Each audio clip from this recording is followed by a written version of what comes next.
Good morning, welcome to সুদীপার mini blog.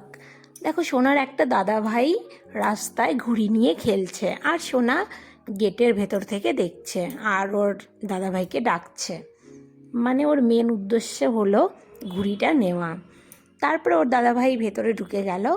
এখন দেখবে ঘুড়িটা নেওয়ার জন্য কত কি করে। ওর পিছে পিছে দৌড়াচ্ছে। দেখো, ও কিন্তু ধরতে যাচ্ছে, ও নিয়ে নেবে। কিন্তু দাদা ভাই বলে কথা না, বোনকে তো ঘুড়ি দিতেই হবে। তারপরে ওকে দিয়ে দিল। এখন দেখবে সোনার খেলা।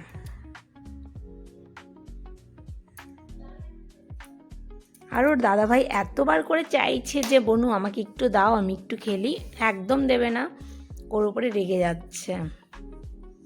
মানে বলে না, যার জিনিস তাকেই দেব না।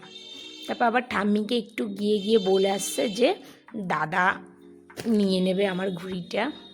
তো আমিও বলছি যে মাম্মা দিয়ে দাও দাদাকে একটু। দেখো, কোনো মতেই ওকে দিচ্ছে না, বরঞ্চ আরও রেগে যাচ্ছে। তারপরে দেখো, একটা কাকিমাও চাইছে যে ঘুড়িটা আমাকে একটু দিবি, আমি খেলবো। ও একদম দেবে না, দূরে চলে যাচ্ছে। আর আজকের মিনি ব্লগটা এই